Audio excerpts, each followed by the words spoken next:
These are some of the most magnificent landscapes in England. They were designed by the person regarded by many as the first landscape architect and England's most famous landscape designer. He travelled the length and breadth of the country, improving more than 200 of the greatest estates in the land for some of the most influential people in the 18th century. 300 years ago, he was baptised Lancelot. Today, he is better known as Capability Brown. His skill and his nickname came from seeing what he called the capabilities of the landscape. But there is one estate that never even reached the drawing board. 15 years before he died, he bought the estate of Fenstanton in Cambridgeshire. It is the only land that he ever owned. It is where he and his family are buried.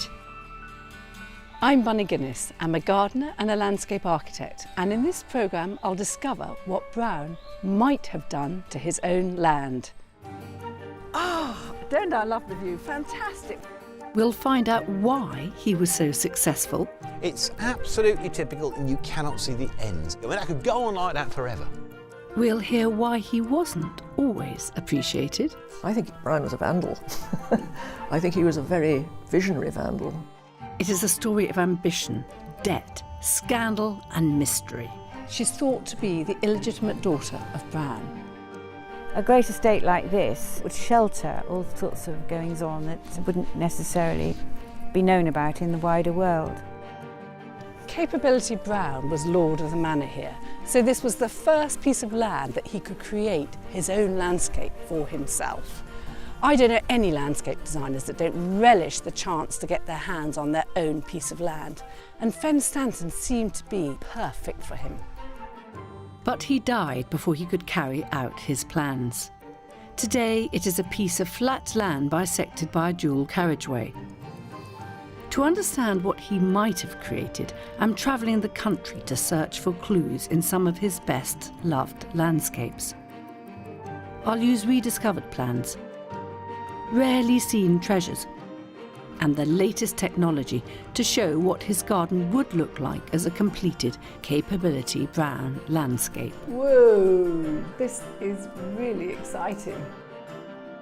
I'll reveal the man himself and create a picture of what could have been his missing masterpiece, Capability Brown's unfinished garden.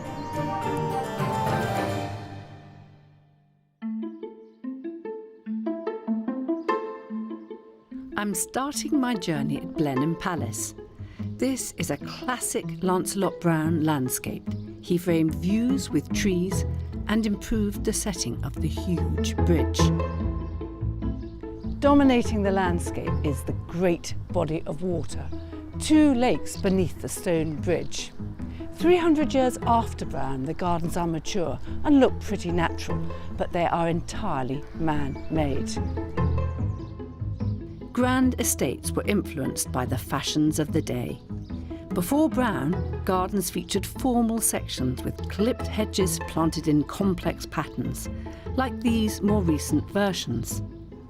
In the 18th century, the fashion had changed from formal to natural, and Brown was the man to do it.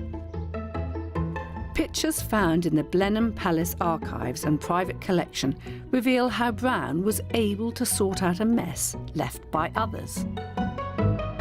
This is a pre-Brown plan. It's an absolutely beautiful plan drawn in 1719 of the gardens as they existed at that time.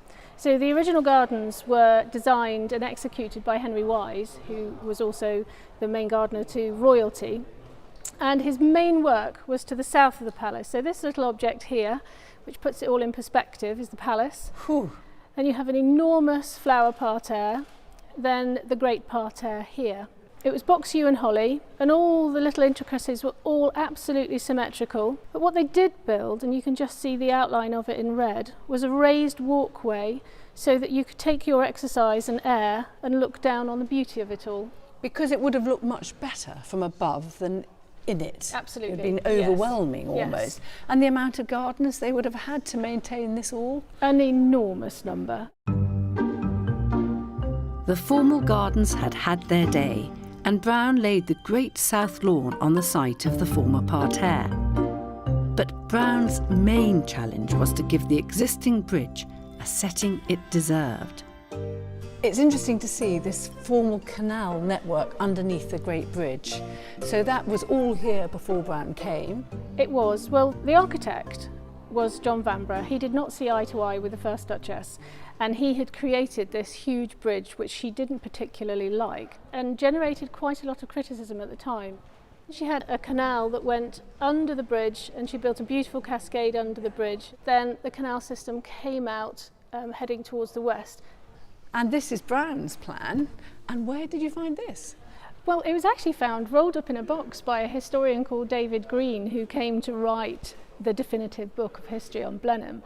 And it clearly hadn't been seen for many, many years. And so it had been beautifully preserved, all rolled up. And this is Brown's, I think, reasonably quick plan of what he intended to do just with the water. So Brown came along, he solved it, he flooded the bridge, and it does look a lot better. It does look exquisitely beautiful. Seeing what Brown did to improve the landscape here at Blenheim will help with ideas for his land at Fenstanton. He runs a complicated business, but he's still a genius. I mean, all you've got to do is look at that. For more insight, landscape historian Tom Williamson is showing me around the Blenheim parkland. What would you say is Brown's main design criteria? Well, I think one of the things he's doing is he is looking at almost the raw topographic form, the shape of landforms and the contours. And he's taking those and he's accentuating them where necessary. I think that's how I would put it. He's embellishing the natural landscape. He's bringing out the sort of inner truth of the landscape, I suppose he might say. And so with something like this, almost the point of a lake is to show you the shape of the land. There's nothing like the edges of a lake to show you the actual shape of the landform. You wouldn't pick that up in the same way as a valley. So it's taking natural landforms, accentuating it where necessary.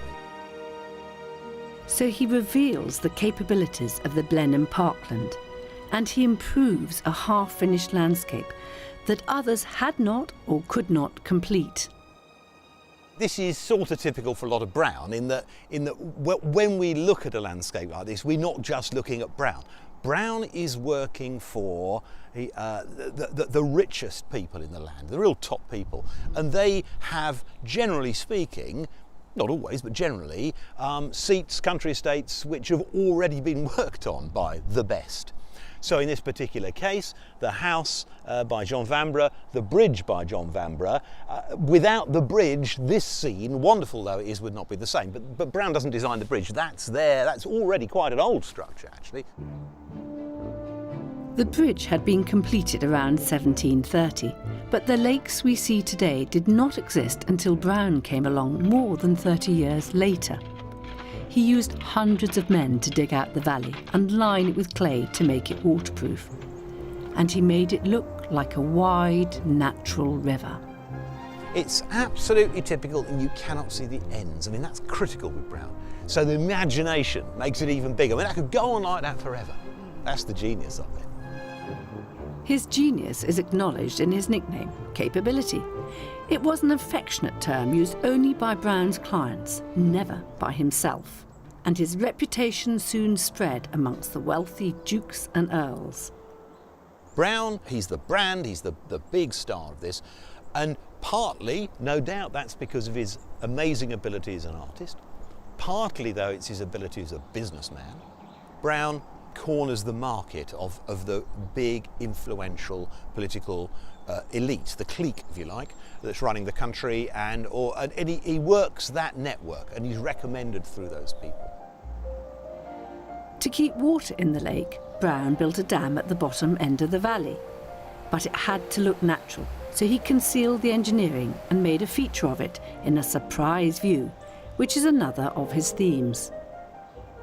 Brown's designs are made to be explored either on foot or in an open-topped carriage of some kind.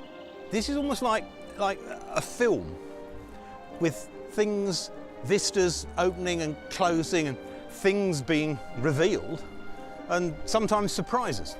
And I can hear a surprise around the corner.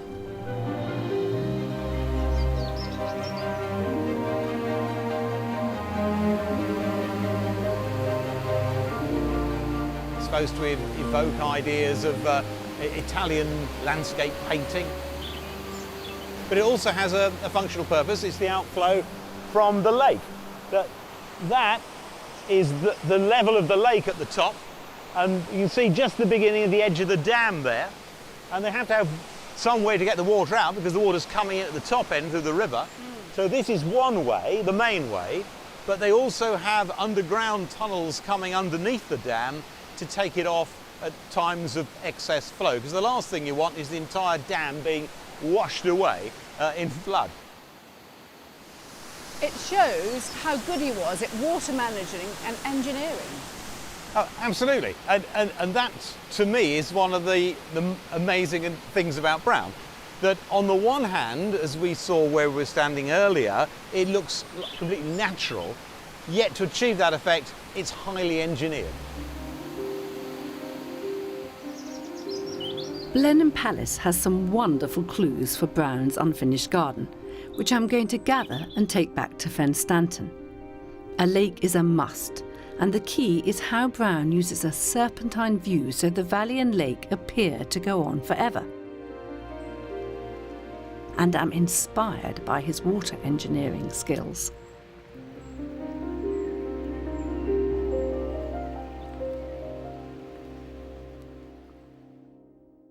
The Cambridgeshire fens are flat and very watery. In the middle of the Fenstanton estate is a modest stream. As we saw at Blenheim, Brown was a master of water technology, so he could use this in his design. Not on the scale of Blenheim, but using the same idea and technique to create a lake. But where? We don't have a lot to go on. There are few records or drawings, but there is a map of the Fenstanton estate. It was drawn after Brown bought the land, and it shows the original stream and a small pond in the middle of an area of grassland. In Brown's day, this piece of grassland would have been much, much bigger. And in order to understand where Brown might have put the lake, I need to understand where he would have lived. There are two manor houses here. Both survive from when he bought the estate. If this was his retirement project, he would have chosen the house to be part of the composition of his design.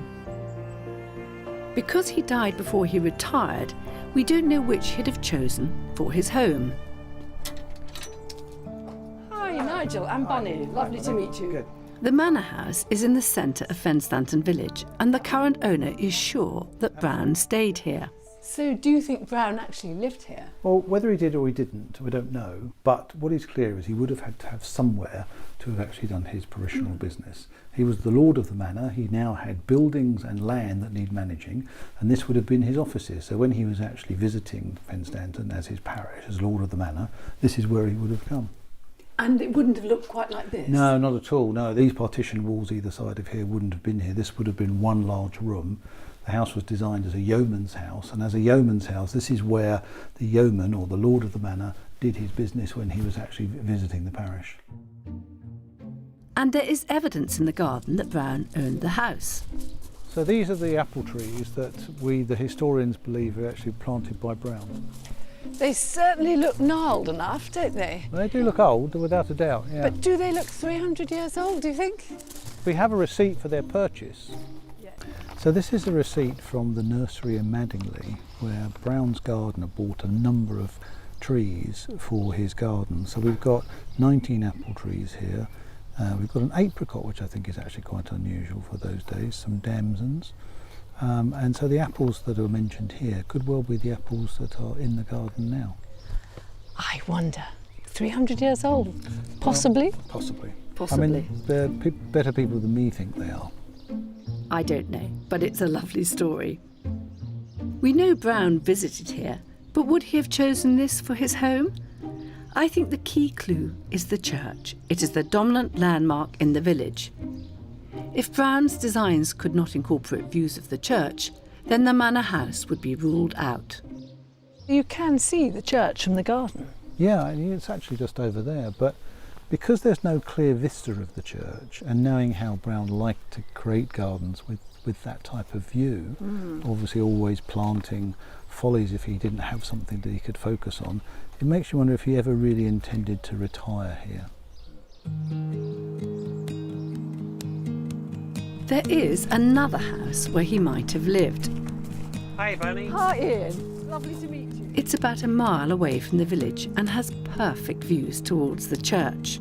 So you like the view, huh?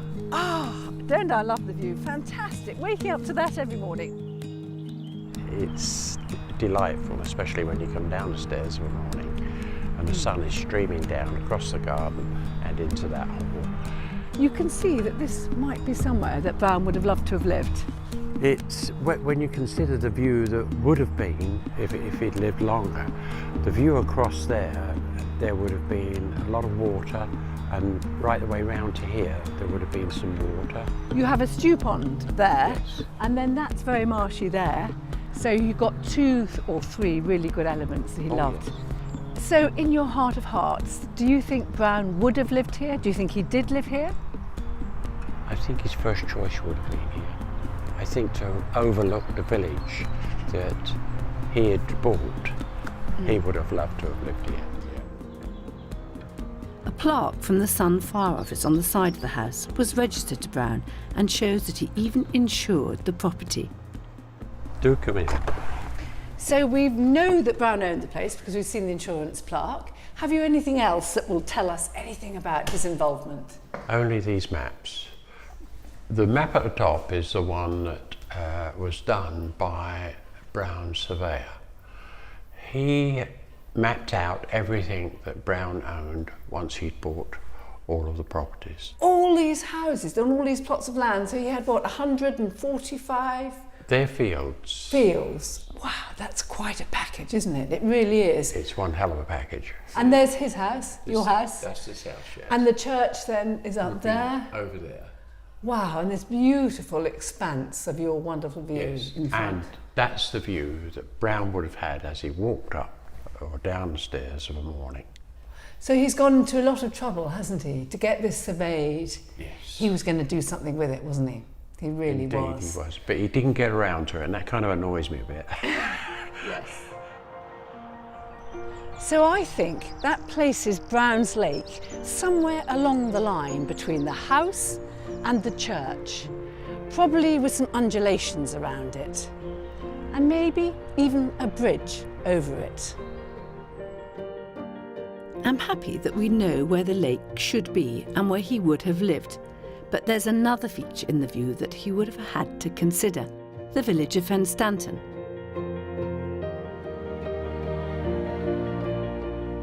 To see what he might have done with that, I'm going to Dorset and another Brown masterpiece. This estate is so huge. It's a real luxury to have a car for me, whereas poor old Brown just had his feet and a horse, or maybe a horse and carriage.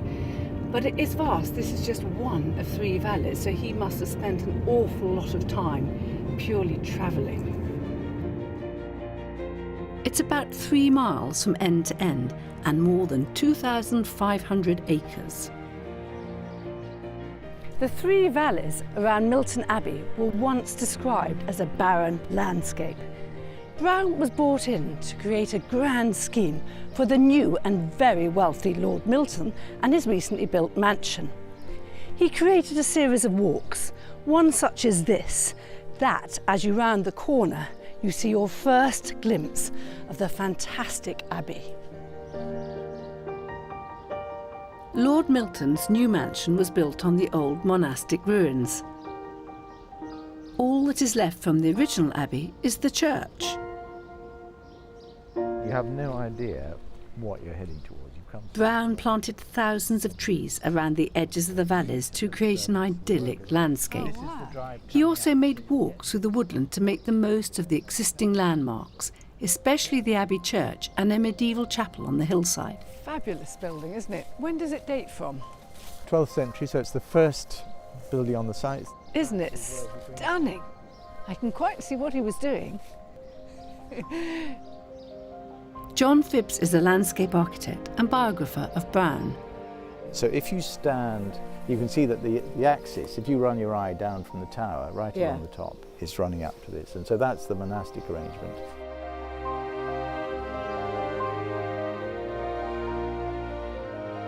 Wherever you go around this huge landscape, you see the church now behind, just out of a wood. Somehow or other, they're always framed by hills on both sides coming down. To see the church in a great dish of green grass running all the way around. So the trees keep coming in from the side, as trees will. And that was unusual for Brown, because normally he would focus it about the house. Yeah, it's unique, I think, probably, isn't it, when you think about it? He's cut the house out and he's just given you the church, because he's recognised that the church is the key building in the landscape.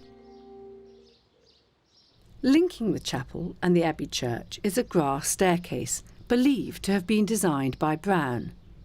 It is more ornamental than practical and is known as the Great Stair, which gives an insight into Brown's character.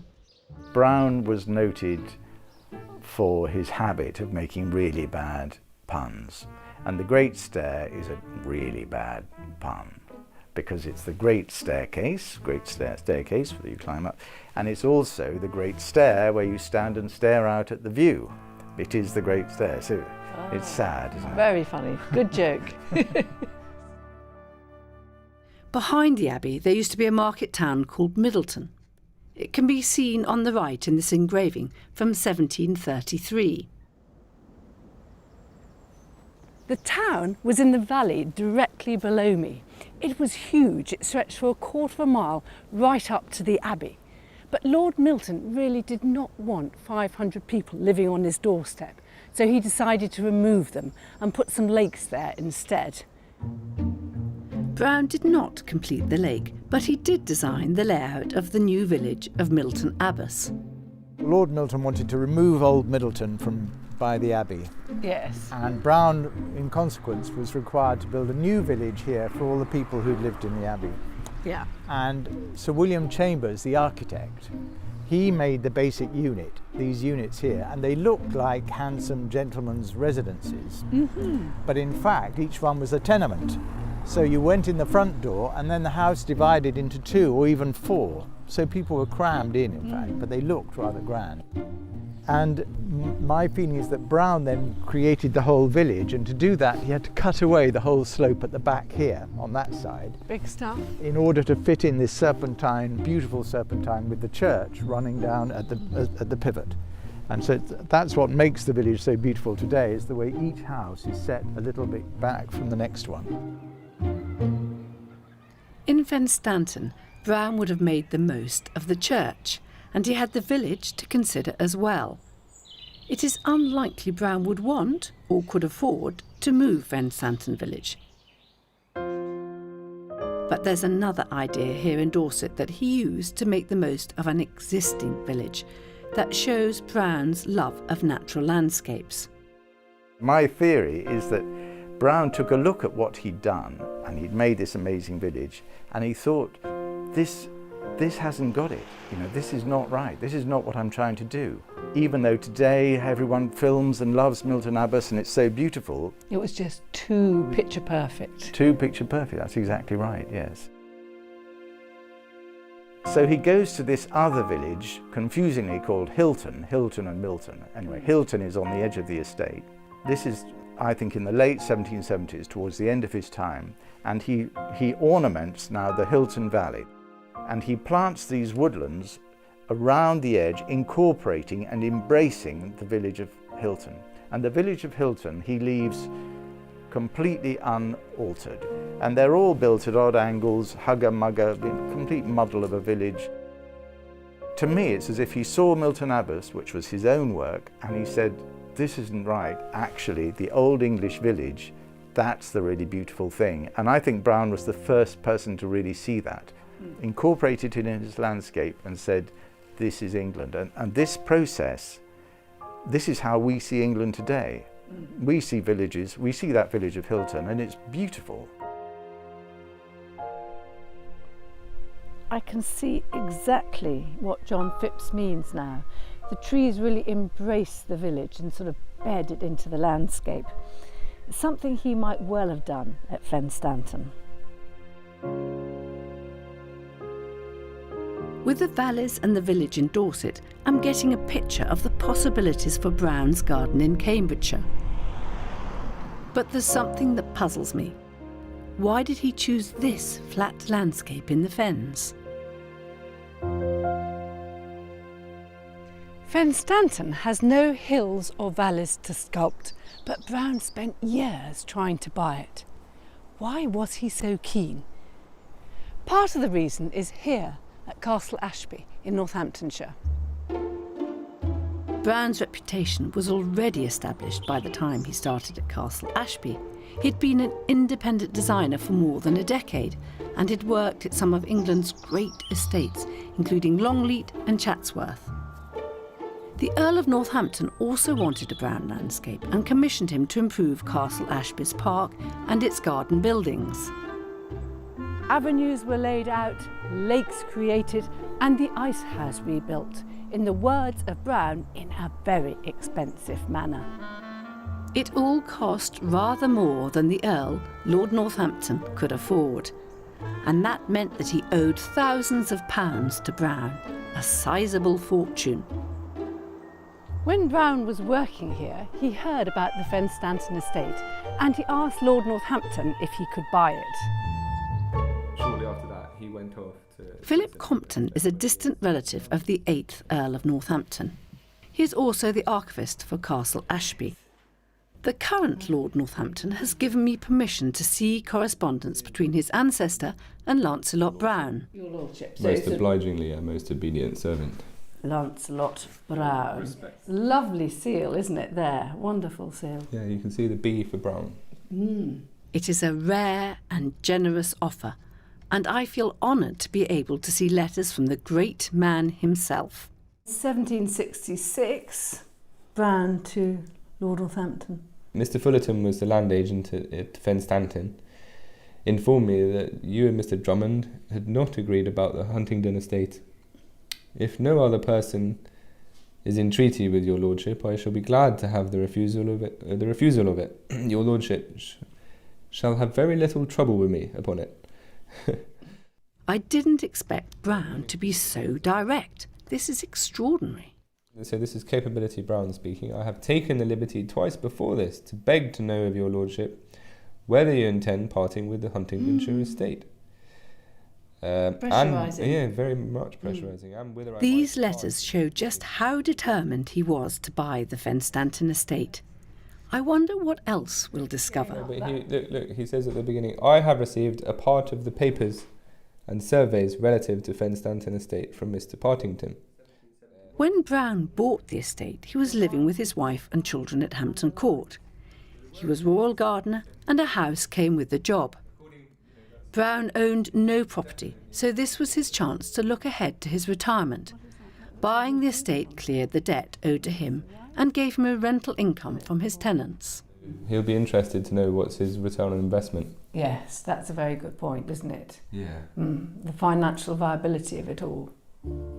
They finally agreed a price of £13,000, part of which was settlement for the debts owed to Brown for his work at Castle Ashby. So the income is one reason for Brown buying Fenstanton, but there may be another motive. Brown's connection with Fenstanton are peppered with mysteries. We know he was buried somewhere here, but not exactly where. We don't know exactly what sort of landscape plan he would have drawn up, and we're not entirely certain which house he might have lived in. And there's yet another mystery.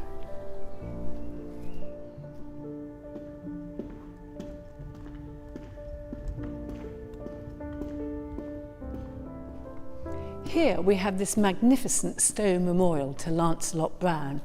Tests on the stone show that it was put up shortly after his death. And I love the crenellations along the top. He would have approved of that. He used them in many places and liked that detail very much. And this is the other mystery, the memorial to Mary Elizabeth Cowling. She's thought to be the illegitimate daughter of Brown. And on the stone is also mentioned Mary's son, Peter Lancelot, presumably named after Mary's father. So it looks like Brown had a mistress whose name we don't know, and Mary was their illegitimate child. They are buried here, next to Brown, but we don't know where they lived. Maybe Brown was seeing them while his wife and their children stayed in London.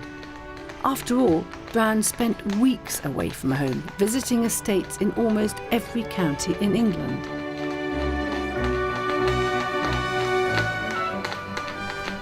I've been visiting Brown's sites, travelling with speed and comfort by car. But this is how Brown would have travelled at best. And don't forget, the roads weren't nearly as smooth as this in his day.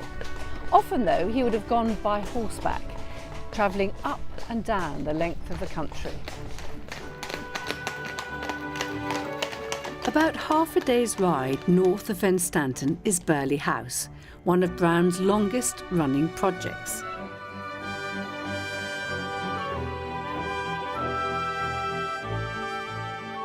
His work at Burghley gave him, in his own words, 25 years of pleasure. It could be one of his puns, pleasure of work and pleasure of seeing his mistress and daughter here.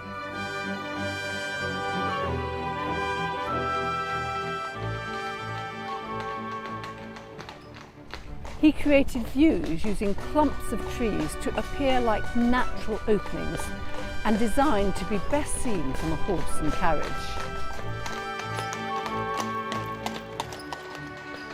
Maybe this was why he was so good at assessing the landscape. He really felt part of it, travelling through it like this.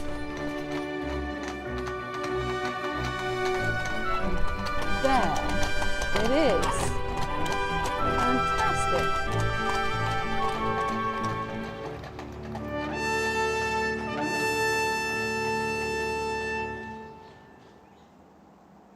Jane Brown is a biographer of Lancelot Brown. She's no relation, but does have an insight into his family. I realised that we knew so much about his parks, and everyone talked about his parks, but we didn't know anything about him. In the research for her book, Jane found a manuscript that appears to confirm that Mary Elizabeth is Brown's illegitimate daughter. In the church records at Fenstanton, where the church architect wanted to find someone to pay for the repair of the monument, Brown's tomb monument, about 100 years ago. And he drew out a family tree of the children, and he drew a dotted line out to the side to connect Mary Elizabeth. And they're all buried together. So I just feel that she must have been connected, yes. Do you think Brown's coming here was connected to his affections with Mary Elizabeth Cowling? Well, I think it's quite possible that she was connected to Burghley, because if he had this Mary Elizabeth Cowling was his daughter, he presumably wanted to see her, and presumably her mother as well. He would have come as virtually a bachelor, because his wife Biddy, she had no desire to leave home, and of course there was no place for her in the society of his clients. A great estate like this can encompass all kinds of lives, and it would shelter all sorts of goings on that wouldn't necessarily be known about in the wider world.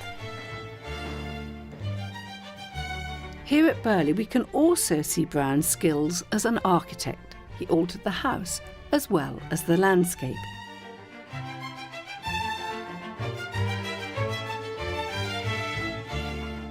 And inside, we can learn more about his personal life.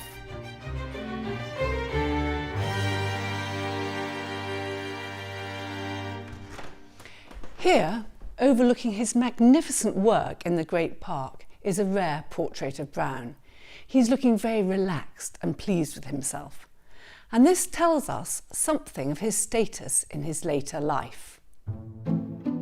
When this was painted, he had bought Fenstanton, so he was lord of his own manor, had completed more than 130 projects and was still working on some of the biggest estates in the land. He was in demand from rich and influential people who wanted a capability brown landscape. This picture shows he was more than a garden designer. He was what we would term a celebrity. Brown got on so well with his client here at Burghley, the 9th Earl of Exeter, that he was given his own quarters in the house. Here we've got an inventory, and this inventory shows that Brown actually stayed here.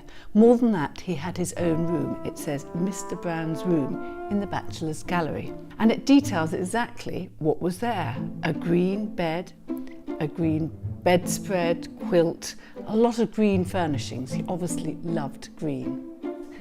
It shows us two things. It shows us that he was obviously very welcome here and that he liked the colour green. Not really a surprise. Lady Victoria Leatham is a descendant of the Earl who commissioned Brown at Burghley. The Earl was a most interesting man. Brown would have been dealing with a man who was fizzing with ideas and bursting to impart knowledge and absorb knowledge, so the two of them would have bounced off each other. And I think that's what's so interesting. You know, the Earl would have been fascinated by what Brown was discovering about trees and shrubs and how they worked and what his idea was for angles and vistas. And architecture. Exactly. And how to make it a most fantastic home. Yes, quite. And he did more than just the gardens here. He did. He moved into the house. And in fact, the room we're sitting in, this library, has one of the wonderful plaster ceilings, which was attributed to him. I think it was a period of enormous expansion and excitement in the 18th century. Why do you think the Earl wanted Brown here in the first place? Well, I think he had seen great landscapes when he was travelling in Europe. That was the first point. Second point is that I think he knew that the fashion was changing. And he'd inherited something from his ancestors that wasn't absolutely his mix. And the 17th century stuff would have been looking a bit dowdy by the time he came along, because there were a couple of earls in between who had no money, so they hadn't done much. And I think he thought the moment had come to rejuvenate Burghley.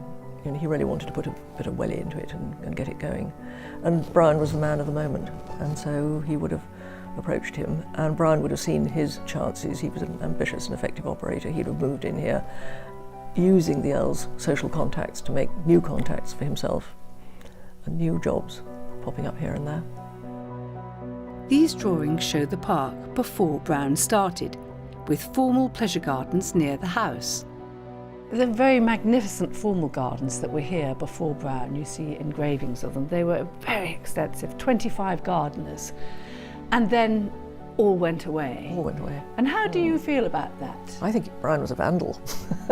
I think he was a very visionary vandal. I think that he was a man who incorporated a landscape like nobody else could have done, but he was doing it from a very male-centric point of view, which is my beef with him. Women like flowers, they like walking amongst flowers, and there were no flowers here. And what Brown was used to doing was writing about looking at vistas and looking at views and thinking the grand scheme of things and the strategy for the future, which he was brilliant at. Brown managed to make it float in its landscape, and it is set like a jewel in the middle of this green expanse. He achieved the floating effect by the use of a ha-ha. The ha-ha is a trademark of Brown, a wall designed to keep livestock off the lawns whilst avoiding a visible barrier looking from the house to the park. Here at Burghley it had two functions. As well as enhancing the view of the house, he used it to help with the drainage of the land. And I have no doubt that he would have used a ha-ha around his own house. Here, Brown designed buildings as well as the landscape, and that will give me clues for the Fenstanton estate. The orangery uses his favourite motif of crenellations along the top of the walls. But the building I want to find most is his fabulous summer house. I'm hoping it could add some unexpected drama in his garden. The approach is along small paths through bushes which obscure any views. This is the entrance to Brown's summer house. A very grand entrance. It raises your expectations, but then you open the door and all is revealed.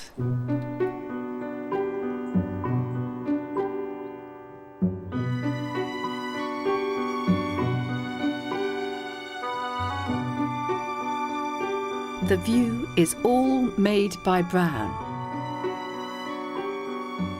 The lake was new, the hills were improved using earth dug out from the lake, and Brown's favourite trees, cedars of Lebanon, offer views through their boughs. Everything is placed for maximum effect. So there are 3 wonderful ideas here that could really make a difference at Fenstanton. The big reveal provided by the summer house, the use of trees to frame and conceal views, and the ha-ha, which incorporated a drainage system and would have helped with the flat, wet fen. Brown's projects made the most of natural features and improved them. Only occasionally did he face a landscape without hills or valleys, like his own land at Fenstanton. Cambridge is also flat, so the city can give me more clues for his unfinished garden.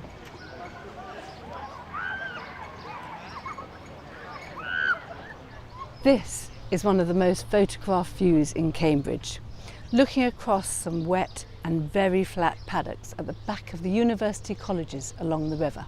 It is known as the Backs. In the 1770s, the Chancellor of Cambridge University invited Brown to design some alterations for the Backs. St John's had already asked Brown to work on their land, and he had designed a wilderness with trees and grassland. Then Brown was commissioned to make changes to the Backs as a whole. I'm doing what thousands of students and tourists love to do, enjoying this stretch of lazy river, being punted beneath beautiful bridges over the River Cam. But if Brown had got his way, these bends would have been straightened out, the bridges would have gone. This historic park would have looked very different. And without the bridges, the punters' history talks wouldn't be the same. So we're coming into Clare College now, coming underneath the oldest bridge left on the river. This actually predates the English Civil War. When Oliver Cromwell took charge of Cambridge, he kept this as the only bridge standing, so that it would remain as the strongest bridge we'd have left. The bridge survived Cromwell, but Brown would have knocked it down.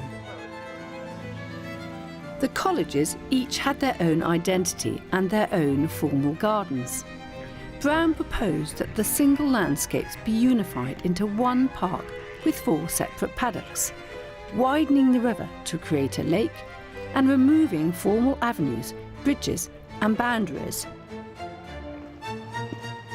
Not many of Brown's plans survive, but his design for the Cambridge Backs is still in the university's library. This is interesting and very exciting. A rare chance to see one of Brown's own plans. A plan presented to the University of Cambridge for some alterations by Lancelot Brown. We've got the Gibbs building here, the big new building that he wants to big up. And then you can see the river straight along as it is now, but wow, he's taken out that kink. And then Clare College. Where is Clare College and where are Trinity? They've got quite a bit of tree planting in front of them, so he's definitely playing them down. And then on the other side of the river, we've got very typical Brown type planting. We've got some quite sizable clumps of trees that are quite open, and then the odd scattering of individual trees. I'm interested in this scallopy ride that frames the whole landscape. It just wraps around the back. Very informal, winding its way there, and then the strong formality, axial design behind that. So there's quite a contrast. And obviously when you view the Gibbs building and the chapel, you will have broken vistas and then it will be revealed. So you've got the typical type Brown approach. Now you see it, now you don't. And how was it all to be maintained? Well, in his notes here, it said the lawns to be fed with sheep and cattle. Together, you've got a perfect combination for wonderful lawns. Today, the lawns are grazed by geese rather than the sheep that Brown had imagined in his proposed park. It would have meant radical changes to these views. The resulting parkland landscape was to be focused on King's College, one of the newest and biggest buildings on the river. It was to be Brown's centrepiece. This is the Gibbs building at King's College. Imagine it as the mansion in a grand estate. King's appears to be the most important, framed by trees which hide the other colleges, and in effect relegates them to the equivalent of the stable blocks in Brown's composition. That may be the reason why the scheme was rejected.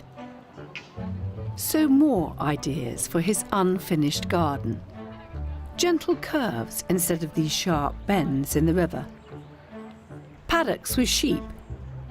Just one bridge, and trees to mask unwanted buildings and soften the edges of the view. Because Brown's plans never happened here, we can only imagine how it would have looked. It would be a dramatic change to today's views, but this would have become a closer match to his other landscapes. So as I return to Fenstanton, I'll reflect on all the places I've visited. At Blenheim Palace, I saw how he created views along the lake that made it seem as though it had no end, and heard about his water engineering skills.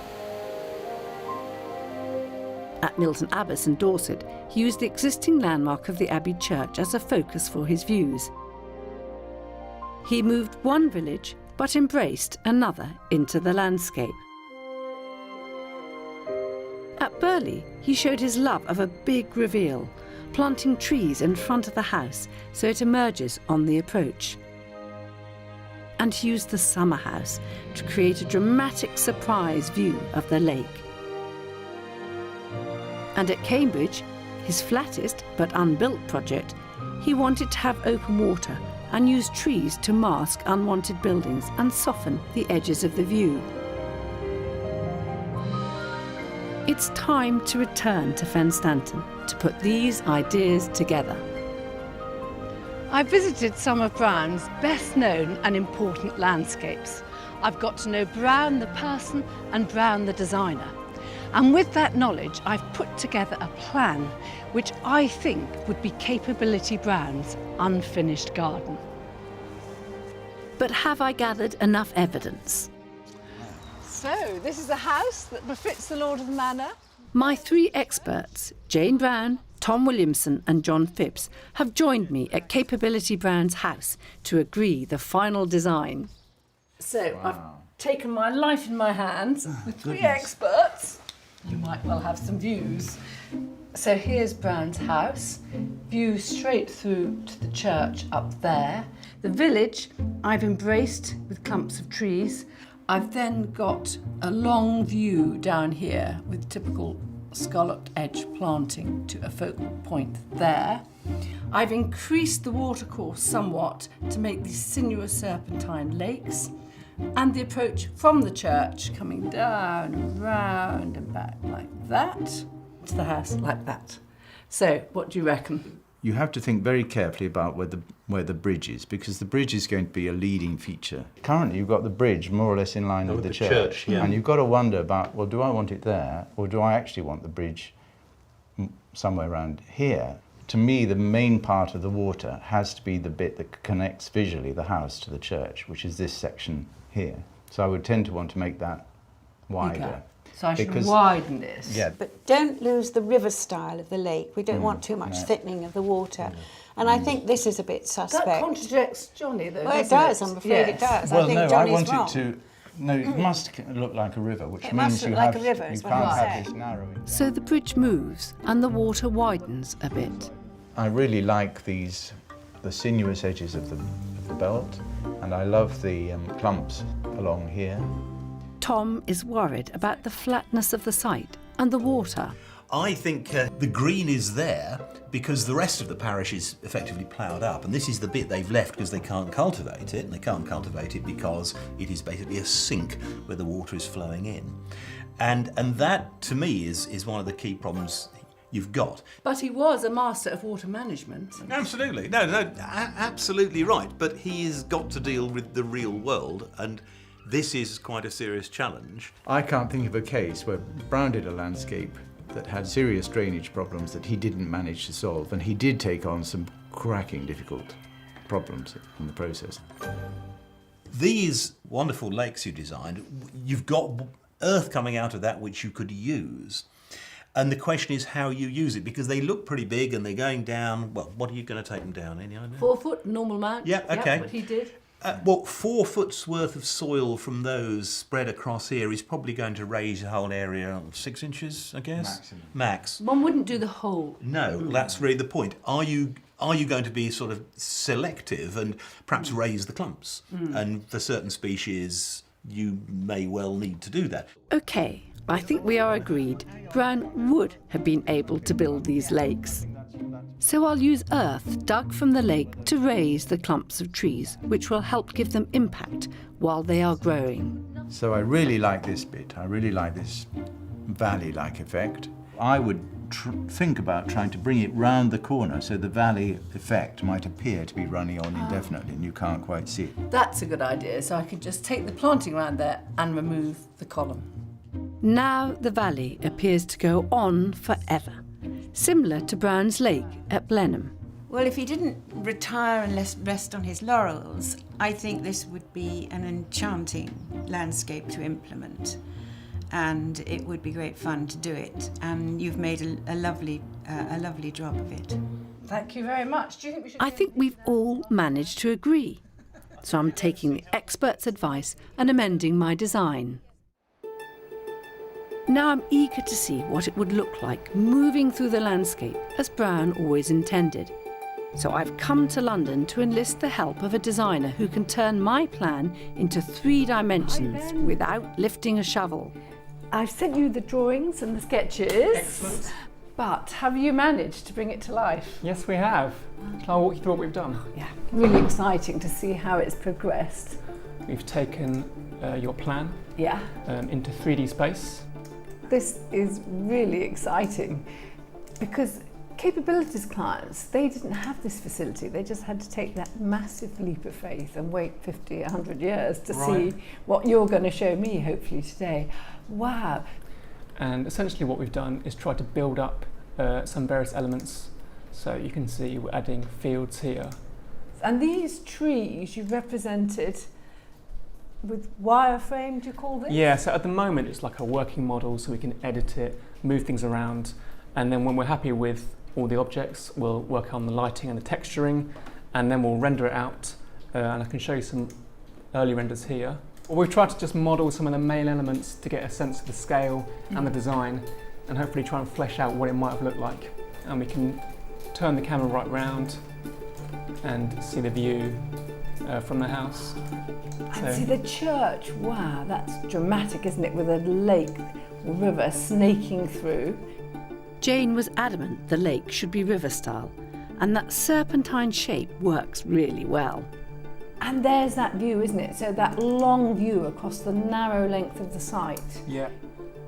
That view reminds me of the valleys at Milton Abbey, as John suggested. It's really helpful. Do you think it's very flat? It is flat, so we can change that and work on the landscape and get it to exactly how you want. So we could just subtly mould it, do you think? Yeah, we can very easily texture the landscape. Show me some moulds. Oh, this is lovely. So we can just lift give that it up. some differential. Whoa, that's clever. Too high. No, that's good. I don't think so. I don't think so. So I'll move up slightly. Whoa, whoa, whoa. Bring him down. He was very subtle and gentle. Lovely. Yeah. That's fine. Brilliant. I can see that Tom was right about putting the trees on mounds to disguise the flatness of the land. So I've just rendered that out now. There we go. Whoa. It's amazing to see the landscape brought to life. The reflections in the water are really convincing. The way it bounces light around, it's lovely. And to see those trees and be able to manipulate them, it really gives you a good feel. There's the summer house, that's great. So from the summer house, you would then be away from the house and see wonderful views, obviously, across the water. This really reminds me of Burghley, where you come into the back of the summer house, what you think is the front, but actually it's the back.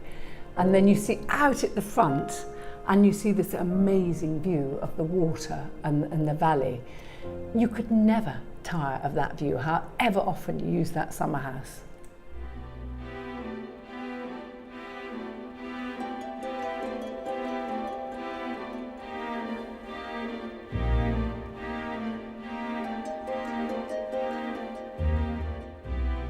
The 3D animations really give a sense of how the garden would have looked. It's so exciting to compare the existing landscape with what might have been.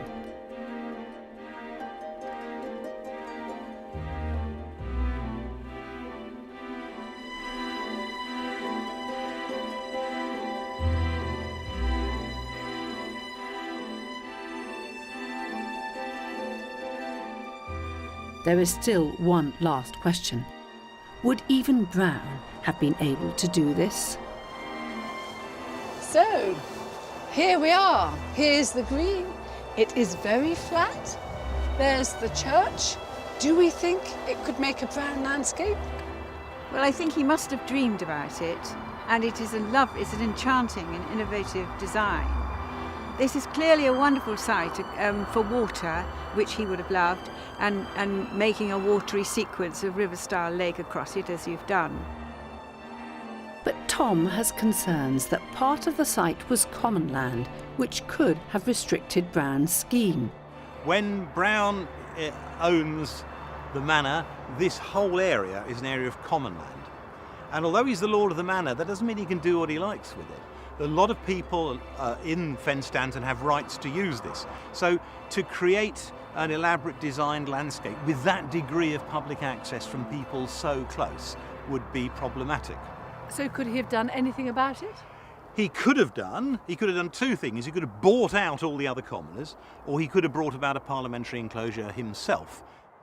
Of course, if Brown's clients faced a similar problem, they could afford to move the village, as happened at Milton Abbey in Dorset. Most of the people that he is working for, they have large estates. They're very wealthy people who have already enclosed their common land. They don't have these kind of patches of common literally on their doorstep in this particular case. We have to hope that Brown's negotiation skills would have found a compromise with the villagers.